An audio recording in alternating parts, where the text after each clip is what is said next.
Gender equality has enabled quite a number of women occupy quite a number of spheres, from agriculture, technology, education, healthcare, sports, and even politics. In studio today, we are honored to have with us Honorable Scholastica Madowo, MCA Southeast Alego Ward, all the way from Siaya County. Remember, this is Chagua Mama, where we believe in Ni Time Ya Mama. Here, we believe in holding another woman or a lady in a different field to enable them share their voices. My name is Awor Olero. Would the world be without a woman? A nation with... My name is Scholastica Masidis Madowo. Masidis was my nickname until politics came in and everybody was calling me Masidis, so I had to formalize it. I am the member of County Assembly, MCA, and my ward is called Southeast Alego, which is in Alego Usonga constituency among the 30 wards in Siaya County. May I also add that it is also the largest ward in Siaya County, and I think it's also the second largest ward in the country in Kenya. It's a very large ward, and it's a woman who is in charge of that very large ward, larger than many constituencies. I went into politics by default. The water is a big issue in my village. People are water scarce. It's a water deficient area, and when I realized that there was a gap, just by chance I came through a group of women, and when we were discussing the biggest problem, they're saying, "Mama, we don't have water." And then one of the mama said, "By the way, we have a borehole here which broke down many years ago. Maybe you can have a look and help us." And by God's grace, I got a fundi, and this fundi actually had been trained by the best Indian technicians who had brought those boreholes into the country. And he went, and in a matter of hours, that old borehole that had been abandoned for years suddenly had water. And it was like magic. It was really like magic that this water has been here 10, 20 years not working. It can actually work. Yeah. Then, by word of mouth, that one borehole, the next thing I went, "Oh, we were told you were the one who repaired that borehole of this village. Even us, there's another one there. There's another one there." By the time I finished my campaigns, I had done more than 30. And that has eased the pressure of this precious commodity, that it is water and it is clean water nearby most people. It still hasn't solved the problem of water in my ward, but really it's been a significant change. That's my prayer, that actually every home would be able to get water into their homes, or at least not more than a kilometer, a radius of a kilometer, to save water, because you can't get piped water to everybody, not with the infrastructure we currently have. Hopefully at some point later on, but right now it's at least to make sure that everybody has safe, clean drinking water.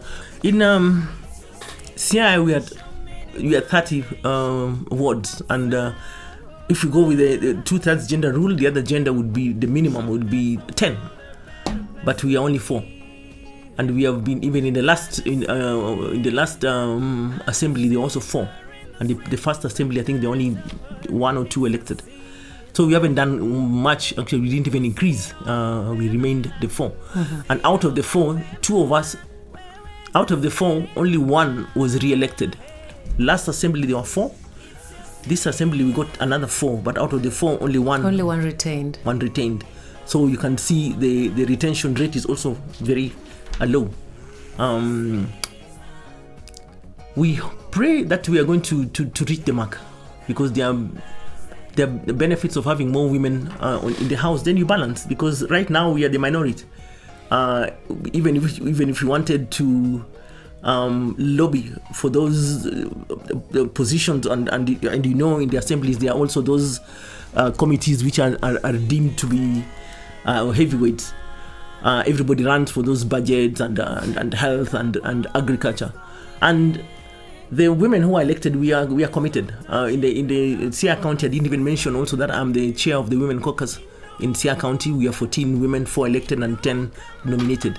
We are committed to holding the hands of other women. I am happy that most of the nominated MCAs, women MCAs, are getting their footing and they are rearing to go out there.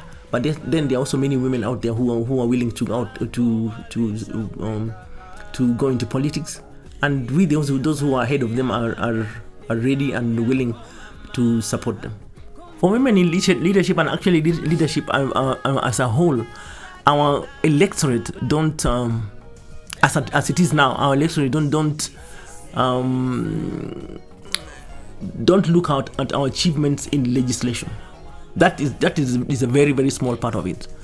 The biggest part of it is what have you done, and people want to assess you based on your achievements on the ground, which impacts their lives more than actually the role that which is number one for us is representation and legislation. I've been very active in legislation, and that's my strength in the house. I take it very, very seriously, and I contribute based on my experience into the bills that come on the floor. Like I say, I'm also a member of the Committee of Education, which has got gender and persons with disability, gender, youth, and persons with disability. Right now, there's a policy which I've championed for widows. It's called Widow Protection Bill. This is one that I have championed. It's almost at the tail end. It's just been submitted to the Assembly now for public participation and then passing. In politics, yes, it's about achievement, and you've got to keep alive all the time, thinking through what else can I do, because the challenges are many. And we have an allocation in the county for projects, ward-based. We call it ward-based budget, which is for activities in your budget in your ward. The money mostly goes into things like roads and ECDs and health facilities. It's not enough to go around, but you've got to go over and above that kitty. One of the most very recent achievements is subsidized agriculture in my ward, and that's providing initially tractors at tractor services at reduced rates, seeds at reduced rates, fertilizer, and I also invested in water pumps so that people who, especially young people who farm along the river, can get continuous income, because then they can grow their vegetables and sell continuously. I have also increased my budget for bursaries, so that most children can have been able to get bursary based compared to before. I have been able to mobilize the Kenya Film Commission to come and run a week-long training for youth on filmmaking, and this was something which for me is a big success, because within that period they ended up with certificates and skills that I'm able to make them employable. Within a very short time they have certificates, and I made commitments that during my time this is what I will do, and that is a blueprint that I've been following. So the biggest challenge is to make everybody understand that our kitty is small and we are large compared to our neighbor. Systemically, I have to, as a leader now, challenge this with IBC, and I have challenged it already. I'm told them that it's not fair. Mm-hmm. It needs to be, the boundaries need to be reviewed for this ward so that we can get our fair share of resources. It's a difficult balancing, and I think it's only a balancing that women can do. I got my share of harassment. I got my share of defamation, even after I got into office. Initially, it was quite a bit of it was during the campaigns, and I was campaigning with men in the nominations. I think we are 10 men and 2 women. And you also being a widow. And then when we went for the final election, there were 8 men and I was 1 woman. But harassment continues, and at some point you really get to be, if the harassment gets out of control, you've got to handle it head on, even if it means taking legal action. There's no reason why I can't vie for a higher position. There's no reason why I can't go for governor. If this was a snap, even president. I have what it takes to be a president. At this point, I really want to say that we appreciate the organizations that have been holding the hands of women politicians to come out, like the Democracy Trust Fund, which is a program of the Eco Network Africa. And I can tell you, even for me to have been elected, having collaborated with them really was significant in keeping me on the race. Really, you really need people to encourage you, hold your hand, look you up, and someone you can call and say, how do you do this? And they were very instrumental even in taking us through the whole journey of politics and elections. I've had a portfolio of partners. I have actually called a stakeholders meeting so that I know all the partners, all the small NGOs and CBOs that work in my ward. From a woman politician coming up, I'm encouraging you out there wherever you are. Go for it. So don't just sit and say, I wish, and you're looking at other women. And also another message to women, wherever you are, please support other women. Women have just not been sensitized. We come from where we come from background and era and upbringing where we are told that we cannot be leaders. So to remove that from our minds is difficult.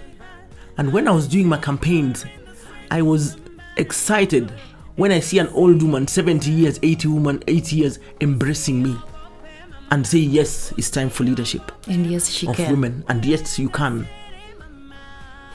So we are branded to be our own enemies, and yet the enemy had put this in our minds.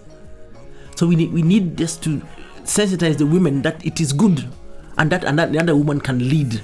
And when the other woman is in leadership, then she's representing you. Women are very good lobbyists, and there's no male politician who can get into office without the support of a very strong mobilizer on the ground. Very strong, who can speak more than the politician themselves. But then they still step aside behind and don't feel that they can go for those positions. So women are not their worst enemies. It's the society which has put this in a woman's mind that she can't lead over the years, and she's grown with it and passed it on to generations, which we now need to come and sit and have discussions. Leadership is not about one person.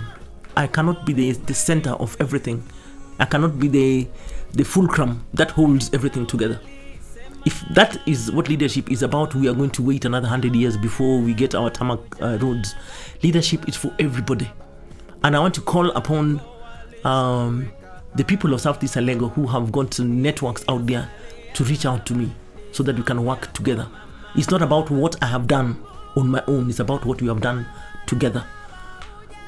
This is Chagua Mama program, where we believe in ni time ya mama. We've had in studio Honorable Scholastica Madowo, MCA Southeast Alego Ward from MCA County. My name is Awor Olero. Bye. It's a season.